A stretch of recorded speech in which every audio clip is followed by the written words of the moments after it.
Welcome to fair media. ఇవాళ మీతో share చేసుకోవాలనుకున్నటువంటి అంశం ఇజ్రాయెల్ మరియు ఇరాన్కు సంబంధించినటువంటి యుద్ధము ఇవాళ 5వ రోజుకు చేరుకున్నది. ఈ 5 రోజుల తర్వాత కూడా ఇవాళ కూడా నైట్ డే తమకు సాధ్యమైనంత మేరకు ఇజ్రాయెల్ ఇరాన్లోను ఆ దేశంలో ఇంటర్నల్గా కారు బాంబులు పేల్చివేతకు గురి చేస్తున్నది.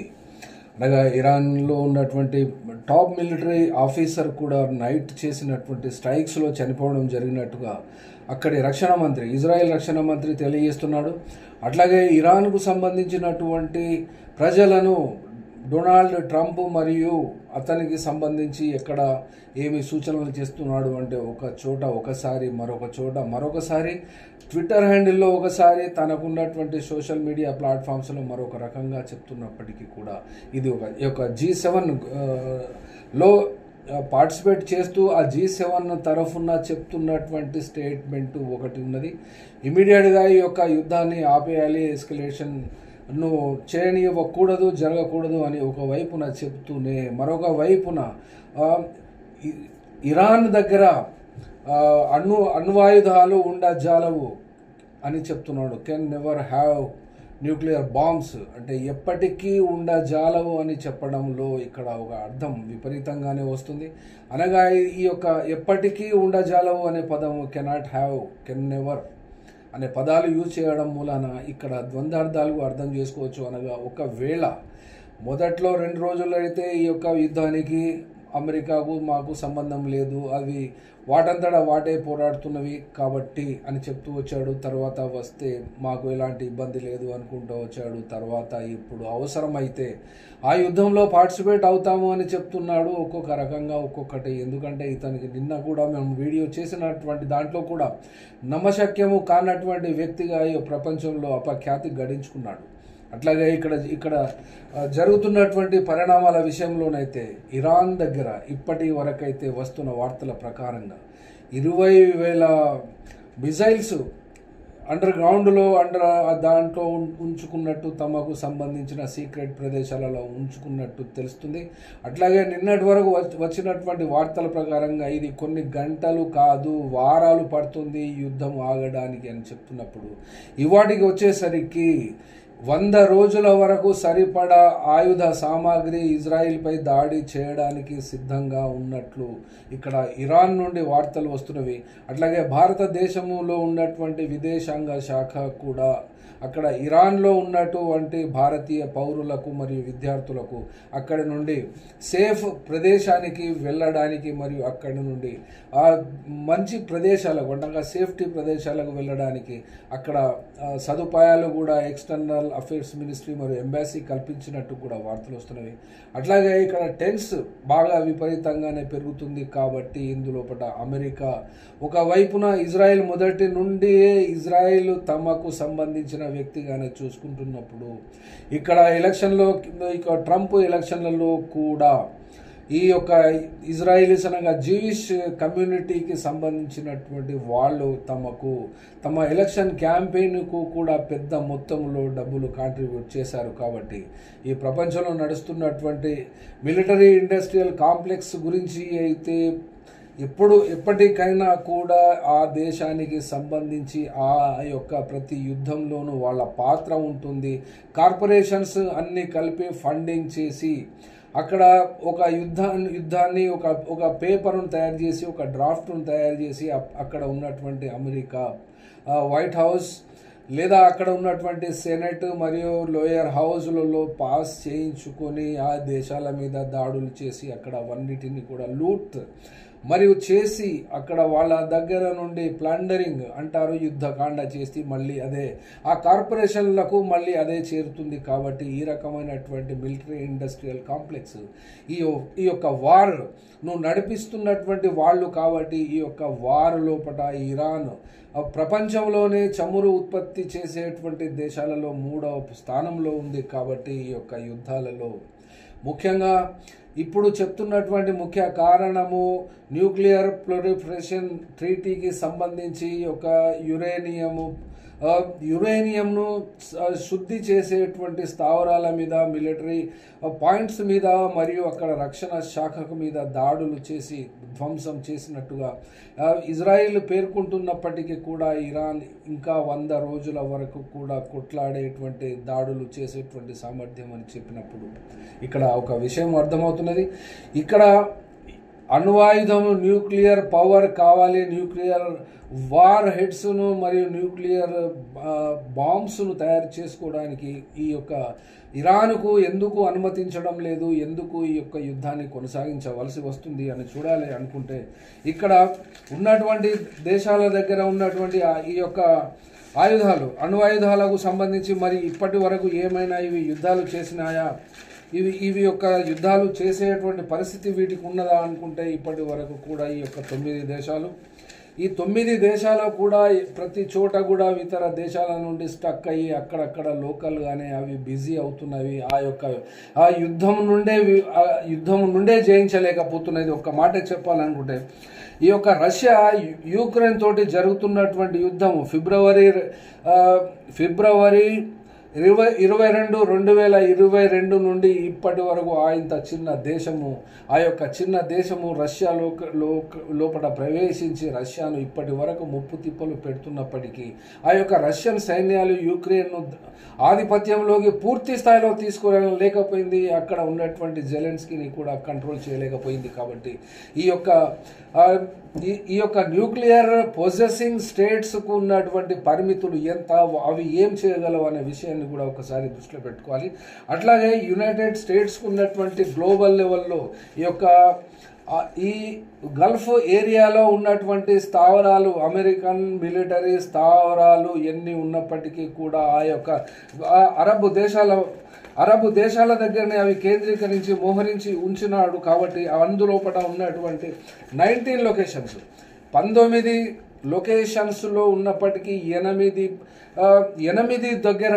లొకేషన్స్ దగ్గర అయితే మిలిటరీ క్యాంప్స్ను బేస్ చేసుకొని అమెరికా యుద్ధ విమానాలను ఒకే చోట పోగు చేసుకొని ఉంది. కాబట్టి అక్కడ ఆ యొక్క ఏరియా కంప్లీట్గా గల్ఫ్ సంబంధించి ఆ గల్ఫ్ ఏరియాను ఇప్పటి వరకు ఇరాన్ ఏమాత్రము అందులోపట ఆ యొక్క సంస్కృతితో, ఆ కల్చర్తో కలవకుండా తమ యొక్క ప్రత్యేకమైనటువంటి సంస్కృతిని కలిగి ఉంటూనే ప్రాక్సీ వార్ ఇజ్రాయెల్కు వ్యతిరేకంగా ఇటు హిజ్బుల్లా కానీ, హమస్ కానీ, అటు హౌతీస్ కానీ వాళ్ళందరికీ కూడా డైరెక్ట్గాను ఇండైరెక్ట్గాను ఆర్మ్స్ మరియు డబ్బు సప్లై చేసిన మీదట అవన్నీ కూడా ఇప్పుడు ఇజ్రాయెల్ మీద గత అక్టోబర్ నుండి ఇప్పటి వరకు జరుగుతున్నటువంటి విధ్వంసకాండ కానీ ఆ యొక్క దేశాలు చేస్తున్నటువంటి వాటిలో కూడా ప్రతి నాయకుడు, హమస్కు సంబంధించిన నాయకులు, ప్రతి నాయకుడు ఎప్పుడు వచ్చినా కూడా ఎవరు చనిపోయిన తర్వాత మరొకరు ఆ నాయకత్వ స్థానానికి వస్తే అతన్ని కూడా టార్గెటెడ్ హంటింగ్ చేస్తుంది ఇజ్రాయెల్. అట్లాగే హిజ్బుల్లా నాయకులు కూడా ఎంతోమంది చనిపోయారు. ఇప్పుడు అర్జెంటుగానే చెప్తున్నది విషయం ఏంటంటే ఇక్కడ ఈ యొక్క అల్ ఖొమేనీ చచ్చిపోవాలి, చంపబడతాడు, ఇతనికి సద్దాం హుసేన్కు పట్టిన గతే పడుతుంది అని కూడా ఇక్కడ ఈ యొక్క ఇజ్రాయిల్కు సమర్థించేటువంటి వాళ్ళు, ఇజ్రాయిల్కు సంబంధించినటువంటి శాఖల మంత్రులు నేర్పేటువంటి వాళ్ళు కూడా ట్వీట్లు సోషల్ మీడియాలో మరి మీడియాలో చెప్తున్నప్పుడు ఇక్కడ ఉన్నటువంటి ఈ యొక్క చిన్న దేశము అనగా ఎంత చిన్న దేశము అంటే ఒక 2 జిల్లాల పరిధి కూడా కాదు. ఈ యొక్క హైదరాబాద్ ఒక ఇజ్రాయెల్ కంటే చాలా పెద్ద పరిధి కలిగి ఉన్నటువంటి ప్రాంతంగా ఇక్కడ కనబడుతుంది. దానికి ఉన్నటువంటి జనాభా ఎంత, అది ఇంత మందిని కనీసం 3000 సంవత్సరాల చరిత్ర కలిగినటువంటి ఈ యొక్క యూదు జాతికి సంబంధించినటువంటి విషయాలను ఇక్కడ చెప్పడం ఉద్దేశం అయితే కాదు. ఎందుకంటే ఇక్కడ ఈ యొక్క ఇజ్రాయిల్ ఏంటి, అసలు ఇజ్రాయిల్ యొక్క పూర్వపరాలు మనం గతంలో కూడా ఆ వీడియోలు చేసినాము. లాస్ట్ ఇయర్ ఈ యొక్క ఇజ్రాయిల్ పై దాడి చేసినటువంటి ఈ యొక్క హిజ్బుల్లా సంఘటనలు లేక పాలస్తీనా కోరుకున్నటువంటి వాళ్ళు పాలస్తీన్ ప్రజలకు అనుబంధంగా మరియు వాళ్లకు రక్షణగా ఉన్నటువంటి ఈ యొక్క సాయుధ దళాలనేవి ఇవన్నిటిని కూడా కలిపే హిజ్బుల్లా కానీ హౌతీస్ కానీ లేకుంటే హమాస్ కానీ ఇవన్నీ కూడా పాలస్తీనా ప్రజలకు సపోర్ట్గా అక్కడ ప్రభుత్వాన్ని నడిపిస్తున్నటువంటి సంస్థలుగా ఉన్నప్పుడు అవి సహజంగానే 1948 నుండి ఇప్పటి వరకు పోరాడుతూనే ఉన్నవి. ఆ యొక్క పోరాట కాలము అనగా ఈ యొక్క పోరాట కాలము అనగా ఇక్కడ ఒక విషయాన్ని స్పష్టంగా చెప్పుకోవాల్సి వస్తున్నది. ఇది బల్ఫోర్ డిక్లరేషన్ అనగా ఇది బ్రిటిష్ ప్రభుత్వము 1917లో ఒక ప్రకటన చేసింది. ఆ ప్రకటన ప్రకారం యూదు జాతికి తమకు ఒక స్వంత దేశాన్ని ఏర్పాటు చేయాలనేటువంటి మాట ఆ సంవత్సరం అక్కడ ఉన్నటువంటి యూదు ప్రజలకు చెప్పడం మూలాన మరియు ప్రపంచంలో జరిగినటువంటి 2వ ప్రపంచ యుద్ధ సందర్భానికి సంబంధించి అక్కడ ఆ యొక్క పాలస్తీనా దేశములో ఒక భాగాన్ని అక్కడ ఏర్పాటు చేసి కొంత యుఎన్ఓ ద్వారా అప్పుడు చేసినటువంటి డ్రాఫ్ట్ పార్టీషన్ ఇక్కడ ఆంధ్రప్రదేశ్కు తెలంగాణ నుండి విడిపోయినప్పుడు ఎంత పర్సెంటేజ్గా అయితే ఆ యొక్క ప్రాంతాలను ఆ యొక్క జనాభాను బట్టి ఎంత ప్రాంతాన్ని నిర్ణయించారో అనేటువంటి విషయాన్ని ఒక్కసారి చూస్తే ఇక్కడ అర్థమవుతుంది. 14th May 1948కి పాలస్తీనా దేశంలో ఒక ప్రాంతంలో కొంతమంది యూదులను తీసుకొని వచ్చి అప్పుడు ఉన్నటువంటి అనగా ఈ యొక్క 2వ ప్రపంచ యుద్ధంలో జర్మనీ మరియు ఈ యొక్క ఫాసిస్టు వ్యతిరేక ప్రభుత్వాలకు అనుకూలంగా ఉన్నటువంటి వాళ్లతో కలిసి యుద్ధంలో జయించిన మీదట ఆ యొక్క ఫలస్తీనా దేశంలో ఒక భూభాగాన్ని ఏర్పాటు చేసి ఆ యూదు జాతికి ఒక దేశంగా ఏర్పాటు చేయడానికి ఇస్తే అప్పుడు ఉన్నటువంటి యుఎన్ఓలో ఉన్నటువంటి అరబ్ దేశాలన్నీ కూడా వ్యతిరేకించినాయి. అయినప్పటికీ కూడా అక్కడ సైనిక సహకారం అందించి ఆ యూదు దేశానికి అప్పుడు ఇజ్రాయెల్ ఏర్పడ్డటువంటి మే 14, 1948 నుండి మొదలు పెడితే ఇప్పటి వరకు కూడా ఇజ్రాయెల్ ఒక 9 యుద్ధాలను చేసింది. ఆ 9 యుద్ధాలలో 6 యుద్ధాలు గెలిచింది, 3 యుద్ధాలు ఓడిపోయినట్టుగా ఉంది.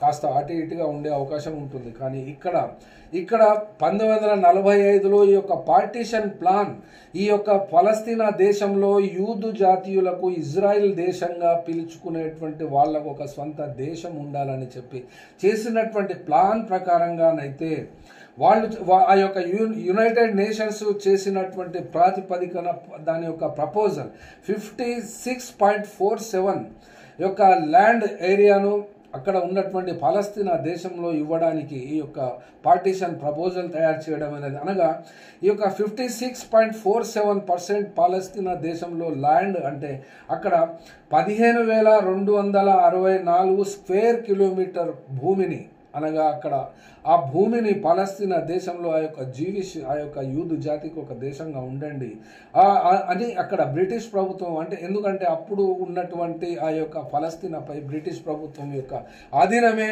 ఆ కంట్రోలే ఉంది కాబట్టి ఎట్లాగైతే భారతదేశంలో కూడా బ్రిటిష్ పరిపాలన కొనసాగిందో అక్కడ కూడా అలాగే కొనసాగింది కాబట్టి వాళ్లకు ఇచ్చినటువంటి మాట ప్రకారంగా 1917లో ఇచ్చినటువంటి మాట ప్రకారంగా అక్కడ వాళ్లకు ఒక దేశాన్ని ఏర్పాటు చేయడానికి అనుమతించాడు.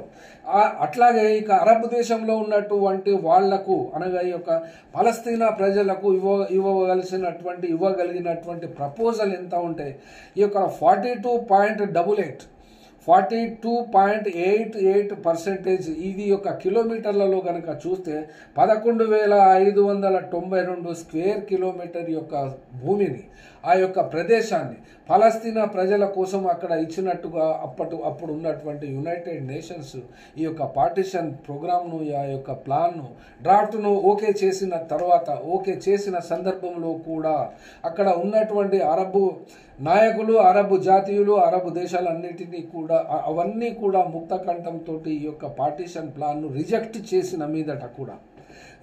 చేసిన ఆ యొక్క తమ పట్టును అప్పటి నుండి ఇప్పటిదాకా కూడా యునైటెడ్ స్టేట్స్ మరియు యూకే యునైటెడ్ కింగ్డమ్ మరియు తదితర మిత్ర దేశాలు వాటికి సంబంధించిన అవన్నీ కూడా వాటి వెనుకనే ఇప్పటి వరకు ఉంటూ ఇప్పటికీ అరబ్ దేశాలకు వ్యతిరేకంగా అరబ్ దేశాలలో వాళ్లకు నయాన భయాన తమకున్నటువంటి న్యూక్లియర్ బాంబ్స్ను భయపెట్టి చేస్తున్నప్పుడు మరి ఇప్పటికీ అక్కడ యురేనియం తయారు చేయకూడదు, ఈ యొక్క న్యూక్లియర్ బాంబ్స్ను తయారు చేయకూడదు అని ఇరాన్ మీద ఆంక్షలు పెట్టినటువంటి విషయానికైతే ఈ యొక్క యుద్ధము అనగా మొట్టమొదటిసారిగా ఈ 5వ రోజు వాటికి మొదటి యుద్ధము మొదటిసారి స్ట్రైక్ చేసింది ఫ్రైడే. అయితే ఇక్కడ చెప్పవలసినటువంటి ఈ యొక్క దేశాలు అనగా G7లో వచ్చినటువంటి ఇవాళ కూడా G7 అక్కడ కెనడాలో జరుగుతుంది, గ్రూప్ ఆఫ్ 7 నేషన్స్. ఆ యొక్క 7 నేషన్స్ కూడా అదే మాట చెప్తుంది. Iran can never have nuclear power అంటే ఇదే మాట అట్లాగే ఉండజాలదు అని అనుకోవచ్చు దీనికి అర్థం ప్రకారంగా.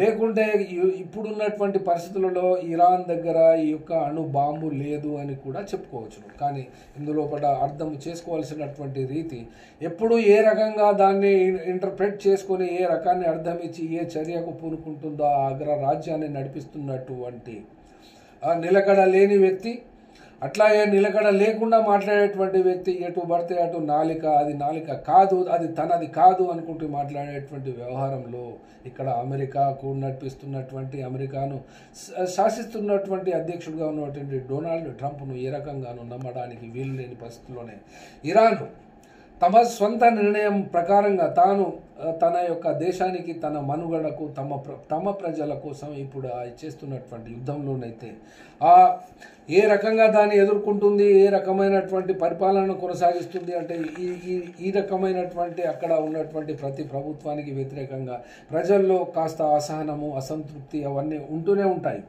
అవి ఉన్నప్పటికీ కూడా ఇప్పుడు కాలంలో ఇప్పుడు జరుగుతున్నటువంటి దాడులను ప్రతిఘటిస్తూనే తమకు కావాల్సినటువంటి ఐడెంటిటీని మరియు అక్కడ ఉన్నటువంటి సావరిటీని కూడా కాపాడుకోవడానికి ఇరాన్ తాపత్రయపడుతుంది.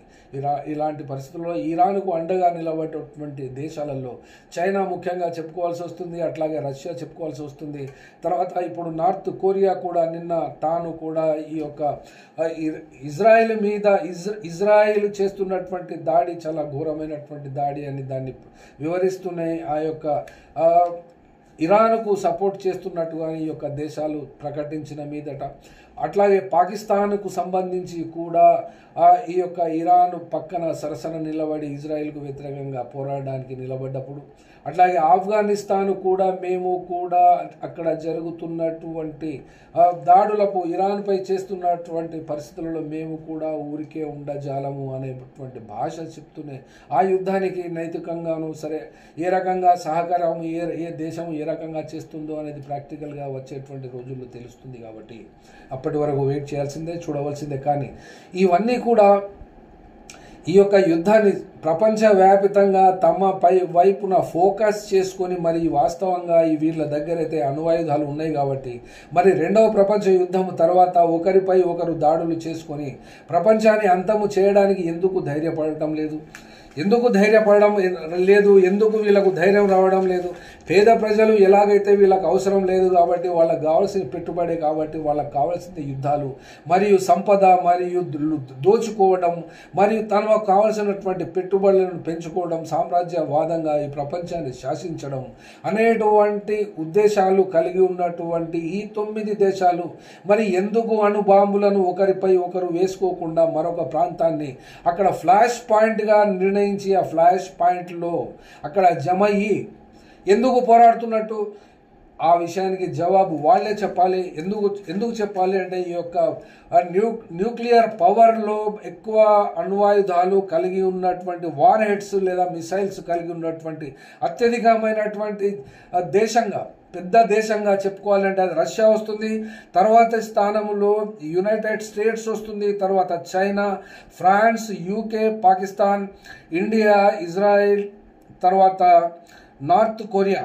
ఇవన్నీ దేశాలకు ఏదో ఒక దేశంతో పక్కన ఉన్నటువంటి వాళ్ళతో పంచాయతీ, వాళ్ళతో యుద్ధంలో ఎప్పుడూ వీళ్ళు కలగజేసుకుంటూనే ఉంటున్నారు. కలగజేసుకున్నటువంటి మీదట మరి వీళ్ళు ఎక్కడైనా గెలిచారా లేకుంటే ఎక్కడైనా యుద్ధాలు చేస్తూ ఆ యొక్క ప్రాంతాలను చేశారంటే ఇక్కడ సద్దాం హుసేన్ను కానీ 2010లో జరిగినటువంటి అరబ్ స్ప్రింగ్, ఈ యొక్క అరబ్ స్ప్రింగ్ ఆ దేశాలలో ఉన్నటువంటి ప్రజలు ఆ యొక్క రాజుల మీద తిరుగుబాటు చేసినటువంటి వాళ్ళకందరికీ కూడా సమర్థించినటువంటి ఈ అమెరికన్ ప్రభుత్వము, ఈ అమెరికన్స్ చేసిన తర్వాత సద్దాం హుసేన్ లాంటి, గడాఫీ లాంటి వ్యక్తులను కూడా చంపివేయడమో లేకుంటే అక్కడ రిజిమ్ చేంజ్ చేయడం మూలాన ఇప్పటికీ అక్కడ ఒరిగినటువంటి పరిస్థితి ఏమీ కనబడడం లేదు.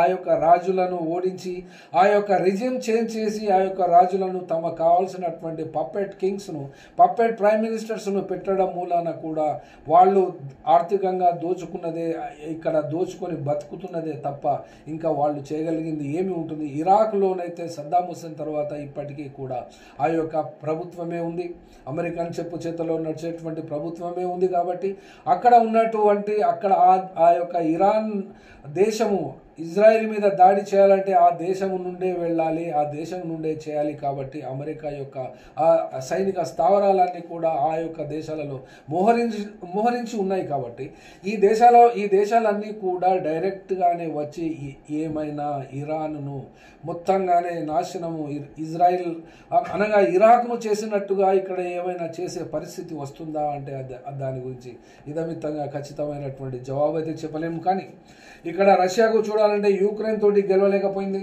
అట్లాగే యునైటెడ్ స్టేట్స్ గ్లోబల్గానైతే ఎక్కడ ఎన్నిసార్లు ఓడిపోయి బేడే చదువుకొని పోయినా కూడా ఇంతవరకు ఆ యొక్క తమ యొక్క నీతిని కానీ తమ యొక్క పద్ధతులను కానీ అది మార్చుకోలేదు. ఎందుకనంటే ఇవి ఎప్పుడు కూడా యుద్ధాలు చేసి ఆ యుద్ధాల ద్వారా తమ సంపదను పోగు చేసుకోవడమే ఒక లెక్కలో చెప్పాలంటే రౌడీ ముఠాలు ఏదైతే వీధి రౌడీలుగా ప్రవర్తించి ఆ యొక్క ఏరియాలలో దందాలు చందాలు లేకుంటే మామూళ్ళు లేకుంటే ప్రొటెక్షన్ మనీ లాగా వసూలు చేసుకొని బ్రతికేటువంటి దేశాల దగ్గరనే ఈ యొక్క న్యూక్లియర్ బాంబ్స్ ఉన్నవి. కాబట్టి ఆ యొక్క న్యూక్లియర్ బాంబ్స్ కూడా ఎవరిని చంపడానికి చేస్తాయి అంటే అవి వాళ్ళంతటా వాళ్ళు మాత్రం చావరు.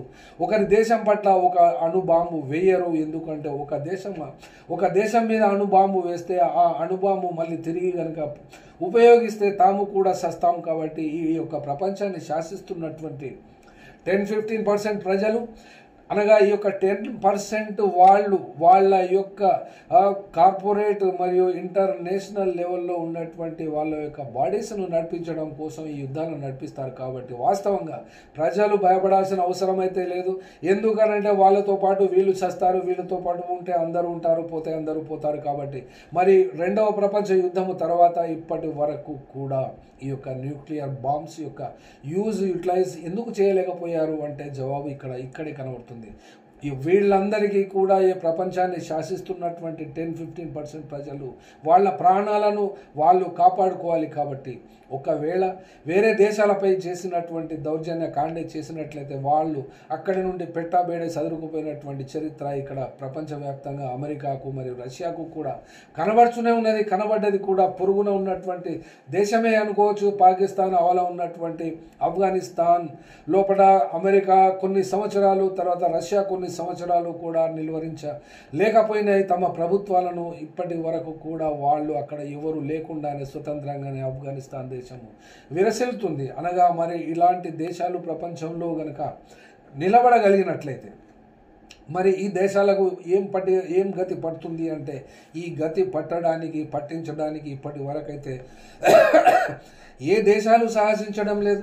అట్లాగే ఈ యొక్క రష్యా దేశానికి యుక్రెయిన్ ఉన్నట్టు ఈ యొక్క అమెరికాకు కూడా గ్లోబల్గానే ఎదురు దెబ్బలు తగిలినట్టు ఇప్పుడు చైనాకు కూడా ఈ యొక్క మార్కెట్లు ఈ గల్ఫ్ కంట్రీస్లో, అరబ్ కంట్రీస్లో కూడా తమ మార్కెట్ ఎక్స్పాన్షన్ చేసుకునేటువంటి పనిలో ఇటు భారతదేశంలోనూ తమకు కావలసినటువంటి విపరీతమైనటువంటి సరుకులను ఉత్పత్తి చేసి అన్ని దేశాల కంటే తక్కువ ధరలకు ఇస్తున్న కారణంగా ఈ యొక్క మార్కెట్ ప్రపంచంలో చైనా విస్తరించుకుంటూనే పోతుంది. కాబట్టి ఈ యొక్క భారతదేశంలో కూడా ఈ యొక్క చైనా వస్తువులు ఇప్పటికీ కూడా ఇంట్లో సగం కాదు 75% దైనందిన జీవితంలో మనం యూజ్ చేసేటువంటి అన్నింటినీ కూడా భారతదేశమే దిగుమతి చేస్తుంది. కాబట్టి ఇక్కడ ఫ్రాన్స్ గురించి చెప్పుకోవాలంటే ఈ ఫ్రాన్స్ కానీ యూకే కానీ ఇవి అమెరికా కనుసన్నల్లోనే ఇవి నడుస్తాయి. కాబట్టి ఇక మిగిలింది పాకిస్తాన్కి విషయానికి వస్తే ఇండియా పక్కనే ఉంది. ఆ ఇండియాకు ఉన్నటువంటి శక్తికి పాకిస్తాన్ సరిపోదు అని ఇటీవల కాలంలో కూడా రూఢి అనేది ఇదివరకు కూడా 2 యుద్ధాల్లో కూడా నిరూపించబడినప్పటికీ కూడా ఈ పాకిస్తాన్కు ఒక ఇండియా ఉంటుంది, ఒక ఇండియాకు ఒక పాకిస్తాన్. అట్లాగే ఇండియాకు పక్కనే ఉన్నటువంటి చైనాకు ఉన్నటువంటి ఫ్రెండ్షిప్లో రష్యా వస్తుంది. రష్యాతో పాటుగా నార్త్ కొరియా వస్తే రావచ్చు. అటు ఇటు కాకుండా ఇప్పటి వరకు ఇదమిత్తంగా ఏ పాలసీని నిర్ణయించుకున్నటువంటి ఆఫ్ఘనిస్తాన్ కూడా ఉంటే ఉండవచ్చు. కానీ ఇక్కడ విశ్వాసాల ఆధారంగా దేశాలు నడవవు. విశ్వాసాల ఆధారంగానే దేశాలే నడవాలి అనుకుంటే మొట్టమొదటిసారిగా ఇజ్రాయిల్ దేశము అనగా బైబిల్లో చెప్పబడినట్టు, తోరాలలో చెప్పబడినటువంటి ప్రదేశాలలో అప్పటికి ఇప్పటికీ ప్రపంచం అంతా కూడా విస్తరించి ఉండాల్సి ఉండే.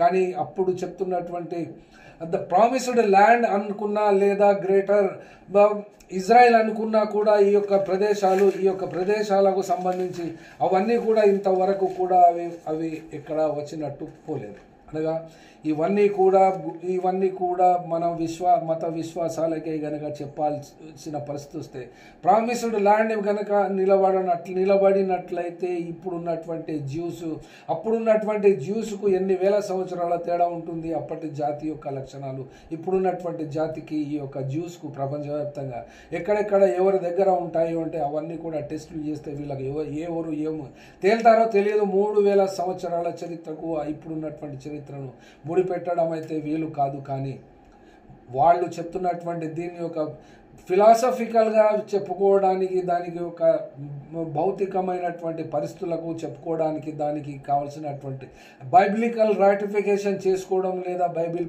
నమ్ముతున్నటువంటి ప్రజలను నమ్మించడం, మార్కెట్ చేసుకోవడం మరియు దేశాలు విస్తరింప చేసుకోవడం జరుగుతుంది. కానీ ఫ్రైడే రోజు జరిగినటువంటి డైరెక్ట్గా ఇజ్రాయెల్ చేసినటువంటి దాడి యొక్క యునైటెడ్ నేషన్స్ యొక్క రాసుకున్నటువంటి ఆ యొక్క చాప్టర్స్కు వ్యతిరేకంగానే ఉంది. కాబట్టి వాటి మీద ఆ చర్యలు తీసుకోవడానికి అవకాశం ఉండదు. ఒకవేళ చేసినా కూడా యునైటెడ్ నేషన్స్ జనరల్ అసెంబ్లీలో కానీ ఉన్నటువంటి వీటో పవర్స్ ద్వారా ఒక దెబ్బకే అమెరికా అక్కడ వీటో చేసేస్తుంది. కాబట్టి ఇక్కడ వాళ్ళు తీసుకున్నటువంటి ఏ నిర్ణయం కూడా కుదరదు. ఎందుకంటే ఇప్పటికే వార్ క్రిమినల్గా బెంజమిన్ నెతన్యాహును ప్రకటించినా కూడా అతనిపై ఎలాంటి చర్యలు తీసుకోలేదు. కాబట్టి బైబిలికల్ దేశము, ప్రామిస్డ్ ల్యాండ్ అంటే అది ఏ రకంగా ఎంత ఏరియా వస్తుంది ఆ యొక్క అరబ్ దేశాలలో అంటే ఒకసారి చూడండి. ఇజ్రాయెల్ అయితే ఎట్లాగో ఉంది కాబట్టి ఫలస్తీన్ వస్తుంది, లెబనాన్ వస్తుంది, సిరియా వస్తుంది, జోర్డాన్ వస్తుంది. ఇవన్నీ దేశాలు కలుపుకుంటేనే ప్రామిస్డ్ ల్యాండ్గా అది తాము బైబిల్లో చెప్పబడినటువంటి విషయాన్ని నిర్ధారణ చేసుకోవడానికి ఎంత కాలం పడుతుంది, ఏ రకంగా పడుతుంది. ఇప్పుడు ఇరాన్ తోటి తట్టుకొని నిలబడ్డ తర్వాత మిగిలినటువంటి దేశాలు ఈ యొక్క ఇజ్రాయెల్ మీద ఏ రకమైనటువంటి చర్య తీసుకుంటవి లేదా ఇజ్రాయిలే మొత్తంగానే ఈ యొక్క దేశాలను అన్నిటిపై దాడి చేస్తుందనే చూడాలి. ఒకవేళ ఈ బైబిలికల్ మాటనే కాకుండా ఆ గ్రేటర్ ఇజ్రాయిలే కనుక నమ్మి గ్రేటర్ ఇజ్రాయిల్ కోసం ప్లాన్ చేస్తున్నట్లే అయితే అందులో పట కూడా ఈ లెబనాన్ ఏరియా వస్తుంది, సిరియా వస్తుంది, జోర్డాన్ వస్తుంది, ఇరాక్ వస్తుంది, గాజా వస్తుంది, వెస్ట్ బ్యాంక్ వస్తుంది. అనగా ఈ యొక్క దేశము ఆ రకంగా చూసిన ఓల్డ్ టెస్టమెంట్ ప్రకారంగా బిబ్లికల్ ఏరియా చూసినా, ప్రామిస్డ్ ల్యాండ్ ప్రకారంగా చూసినా, లేకుంటే ఇప్పుడు మోడర్న్ ఎరాలో ఉన్నాము. కాబట్టి దీన్ని గ్రేటర్ ఇజ్రాయిల్ యొక్క ఎక్స్పాన్షన్ ప్రోగ్రామ్ను చూసిన యొక్క అమెరికా సపోర్ట్ తోటి చేసినా కూడా ఇది ఎంతవరకు నిలబడుతుంది, ఎంతవరకు చేయగలుగుతుంది అంటే ఇక్కడ జరుగుతున్నటువంటి యుద్ధాలలో కానీ చేసినటువంటి యుద్ధాలలో కానీ చూసినట్లయితే గత సంవత్సరం అక్టోబర్ 7వ తేదీ నుండి ఇప్పటి వరకు గాజాలో అనగా ఈ యొక్క ఇజ్రాయిల్ ప్రదేశానికి ఇచ్చినటువంటి పర్సెంటేజ్లో అక్కడ ఉండకుండా మొత్తం సర్వము గాజాలో ఆక్యుపై చేసుకొని ఆ యొక్క పాలస్తీనా దేశానికి యునైటెడ్ నేషన్ కేటాయించిన స్థలము కూడా యావత్తుగా బాంబులు కురిపించి అక్కడ గ్రౌండ్ లెవెల్లో చేసిన పిమ్మట ఇప్పుడు చెప్తున్నటువంటి ట్రంపే రియల్ ఎస్టేట్ను అక్కడ ఒక సిటీ కడతాము ఇంటర్నేషనల్ లెవెల్లో అంటాడు. కాబట్టి అతను ఒక రియల్టర్ గానే ఒక కాంట్రాక్టర్ గానే నిలిచిపోతున్నాడు ప్రపంచంలో. కానీ ఎట్టి కోశన అక్కడ ఉన్నటువంటి ప్రజలు కానీ అరబ్ జాతీయులు కానీ యూద్ దేశానికి సపోర్టింగ్గానైతే కాజాలవు ఇప్పటి వరకు లేదు. కాబట్టి ఇప్పుడు వచ్చేటువంటి తరాలు కూడా అవి కొట్లాటలోనే ఆ పోరాటంలోనే అవి కొనసాగిస్తాయి అన్నట్టుగా కనబడుతుంది. కానీ గాజాలో ఇప్పుడు చెప్పబడుతున్నటువంటి హెల్త్ మినిస్ట్రీ చెప్పిన రికార్డు ప్రకారంగానైతే 55,432 మందిని ఈ యొక్క ఇజ్రాయిల్ దేశం చంపివేసింది బాంబు దాడులతో. అట్లాగే 1,28,923 మంది అక్కడ గాయపడ్డారు. ఆ యొక్క గాయాలు కూడా ఘోరంగా ఉంటాయి. మామూలుగా చేయిపోతుంది, కాలిపోతుంది. ఎందుకంటే బాంబు బ్లాస్టింగ్స్లో వీళ్ళు ఆన్ ఫుట్ మిలిటరీలో వచ్చి ఆక్యుపై చేసుకునేటువంటి పరిస్థితి ఇప్పటికీ లేదు. కాబట్టి కేవలం ఆకాశం ద్వారా మాత్రమే బాంబులు కురిపిస్తారు. కాబట్టి ఆ బాంబులలో చనిపోయిన సంఖ్య ఇంతకంటే ఎక్కువ ఉండే అవకాశమే ఉంటుంది, కానీ తగ్గడం కాదు. కానీ ఇంకొక మాట కూడా ఇక్కడ ఉంది. ఆ యొక్క గాజా నుండి అరెస్ట్ చేసి తీసుకొని పోయినటువంటి వాళ్ళ సంఖ్య కూడా ఇజ్రాయిల్ జైళ్లలో వందల వేల సంఖ్యలోనే ఉంది. కాబట్టి వాళ్ళందరినీ కూడా ఉంచుతారా, లేకుంటే వాళ్ళను కూడా మూకుమ్మడిగా కాల్చి వేసి చంపేసి ఏం చేస్తారా అనేటువంటి విషయం అయితే తెలియదు. కానీ గత సంవత్సరం నుండి ఇప్పటి వరకు కూడా ఇజ్రాయేలీలను తీసుకొని బందీలుగా చేసుకున్నటువంటి వాళ్ళు హిజ్బుల్లా, హమాస్ ఈ యొక్క సంఘాలు ఇప్పటి వరకు కూడా వాళ్ళని విడిపించుకోలేకపోయినవి. ఆ విడిపించుకోకుండానే అక్కడ వాళ్ళ ఆధీనంలో చనిపోయిన వాళ్ళు కానీ లేదా వీళ్ళ దాడుల్లో చనిపోయినటువంటి వాళ్ళ సంఖ్య వేరుగానే ఉన్నప్పటికీ కూడా ఇజ్రాయిల్ తమ బందీలను విడిపించుకోవడంలో వైఫల్యం చెందింది. కాబట్టి ఆ యొక్క చుట్టూ ఉన్నటువంటి ప్రదేశాలను అన్నిటినీ కూడా ధ్వంసం చేసి అమెరికా సహాయంతో ఈ యొక్క ఫలస్తీనా ప్రజలకు అక్కడ ఏ మాత్రం భూమి మిగల్చకుండా చేయాలి అనుకునే ఇక్కడ ఇక్కడ ఇరాన్ నిలబడ్డటువంటి సందర్భాన్ని ఫలస్తీనా ప్రజలకు వాళ్ళను కూడా తుడిచి పారేస్తే అక్కడ తమకు తిరుగు ఉండదు అనుకున్నటువంటి పరిస్థితులలో ఇక్కడ రష్యా దేశానికి వ్యతిరేకంగా యుక్రెయిన్కు ఎలాగైతే యూరోపియన్ యూనియన్తో సహా మిగిలినటువంటి మిత్ర దేశాలు అమెరికాకు ఉన్నటువంటి వాటి వల్లనే ఈ యొక్క చిన్న దేశం జెలెన్స్కీ లాంటి వ్యక్తి రష్యా లోపల తమ యొక్క ఆయుధాలను డ్రోన్లను ప్రవేశపెట్టి అక్కడ బాంబు దాడులు చేయించి వాళ్ళకే తెలియకుండా వాళ్ళకే అర్థం కాకుండా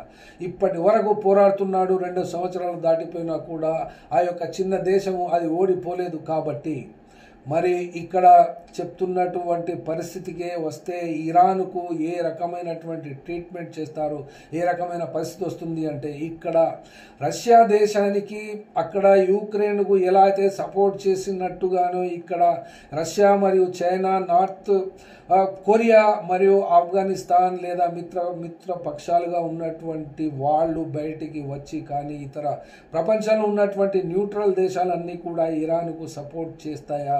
ఈ యొక్క కక్ష ఎందుకంటే అక్కడ రష్యాను ఇబ్బంది పెడుతున్నటువంటి అమెరికా అయితే ఇక్కడ అమెరికాను ఇబ్బంది పెట్టడానికి రష్యా మరియు చైనా ఏమైనా పూనుకున్నాయా అంటే అది వచ్చేటువంటి రోజుల్లో మాత్రమే ఇది తేలుతుంది. కాకపోతే ఈ యొక్క ఇరాన్ దగ్గర ఉన్నటువంటి సైనిక శక్తి ఇప్పటి వరకు 20,000 మిజైల్స్ ఉన్నట్టుగా ఇక్కడ వార్తలు వస్తున్న సందర్భంలో 100 రోజుల వరకు కూడా ఈ యొక్క స్ట్రైక్స్ను ఈ యుద్ధాన్ని కొనసాగించడానికి తమ దగ్గర సైనిక సంపత్తి ఉంది అని వార్తలు వస్తున్న నేపథ్యంలో రేపటి నుండి ఏం జరుగుతుంది అనే విషయం అయితే తెలియదు. కాకుంటే 3వ ప్రపంచ యుద్ధము చేసేటువంటి ధైర్యం అయితే ఈ 9 దేశాలలో ఏ ఒక్కరికి లేదు. కాబట్టి ఒకరి మీద ఒకరు బాంబు దాడులు చేసుకునే అంతకంటే ధైర్యం లేదు. కాబట్టి ఈ యొక్క తమ మార్కెట్ విస్తరణలో ఒక భాగంగానే కూర్చొని తిని దోపిడీ మీద బ్రతికేటువంటి అలవాటు కలిగినటువంటి కార్పొరేట్ బాడీస్కు ప్రపంచవ్యాప్తంగా ఈ యొక్క సపోర్ట్ చేస్తున్నటువంటి మిలిటరీ ఇండస్ట్రియల్ కాంప్లెక్స్ ఇవన్నీ కలిపితేనే ఈ యొక్క యుద్ధకాండ తయారవుతుంది తప్ప ఏ దేశాలు ఆ యొక్క ప్రజలను పరిపాలించడంలో పూర్తిగా సమయము కనుక కేటాయిస్తే యుద్ధాలకు అంత సమయం ఉండదు. ఉత్పత్తి చేసి జీడిపి పెంచుకొని తమ యొక్క సంపదను తమ ప్రజలకు సుఖ సంతోషాలను పంచివ్వడం అనేది ఈ యొక్క అగ్రరాజ్యాలకు నేర్చుకున్న పని కాదు. అవి నేర్చుకున్నవి కూడా కాదు. ముఖ్యంగా అమెరికా ప్రపంచ ప్రజలను దోచుకొని సంపదను పోగు చేసుకొని తమ ప్రజలను బతికిస్తూ ప్రపంచం మీద ఆధిపత్యం చెలాయించడమే అమెరికా పట్టినటువంటి బాట కాబట్టి ఆ బాటలో నడుస్తున్నటువంటి వాళ్ళు ఇప్పుడు ఎంతమంది ఏ రకంగా అంటే ఈ యొక్క న్యూక్లియర్ పవర్ స్టేట్స్ కాబట్టి ఈ 9 రాజ్యాలలో భారతదేశం కూడా ఉంది కాబట్టి భారతదేశానికి ఉన్నటువంటి ఇరుగు పొరుగు పంచాయతీలకైతే సరిపోతలేదు. ఎప్పుడు కూడా ముఖ్యమైనటువంటి సంఘటనలు జరిగినప్పుడు కూడా భారత ప్రధాని విదేశాల్లోనే ఉంటారు కాబట్టి ఇప్పుడు కూడా కెనడాలో జరుగుతున్నటువంటి G7లో ఉన్నారు కాబట్టి వాళ్ళకి కూడా భారతదేశంలో ఏ రకమైనటువంటి ఎఫెక్ట్ ఉంటుంది ఈ యొక్క ఇజ్రాయెల్ మరియు ఇరాన్కు సంబంధించి యుద్ధంలో అంటే ఇక్కడ చూడడానికి కనబడుతుంది. ఈ యొక్క చమురు ధరలు విపరీతంగా పెరిగే అవకాశం ఉంది. నిన్న సాయంత్రం అయితే అమెరికాలో ఉన్నటువంటి పరిస్థితికి 2% ఈ యొక్క చమురు మార్కెట్లో పెరిగిపోయినవి. అట్లాగే గ్లోబల్ మార్కెట్ కూడా డౌన్ అయిపోతున్నది. ఇవాళ నడిచినటువంటి పరిస్థితి కూడా అలాగే ఉంది. కాబట్టి ఈ యొక్క యుద్ధకాండ మరియు యుద్ధ పరిస్థితులలో ప్రపంచ ప్రజలు డైరెక్ట్గా నష్టపోకపోయినా కూడా ఇక్కడ ప్రజలు ఉత్పత్తి చేసినటువంటి వాటిని మార్కెట్ చేసుకోవడంలో కానీ దిగుమతి చేసుకోవడంలో కానీ తప్పకుండా ఎఫెక్ట్ ఉంటుంది. కాబట్టి ఈ యొక్క యుద్ధాన్ని భయపడవలసినటువంటి అవసరం అయితే లేదు. ఈ యొక్క న్యూక్లియర్ వార్ 3వ ప్రపంచ యుద్ధం అని భయపడడానికి వాళ్ళు చేసేటువంటి ధైర్యాలు వాళ్ళకే చాలవు. కాబట్టి వచ్చేటువంటి రోజుల్లో ఏం జరుగుతుందో చూద్దాం. Thank you. ఫెయిర్ మీడియాకు స్వాగతం. మా ఛానల్ను సబ్స్క్రైబ్ చేసుకోండి మరియు మా వీడియోలను చూడండి. ప్రతి అప్డేట్ల కోసం బెల్ ఐకాన్ను ఆన్ చేయండి. మేము నిజమైన మరియు ఫెయిర్ వార్తలు మరియు రాజకీయ అప్డేట్లను అందిస్తాము.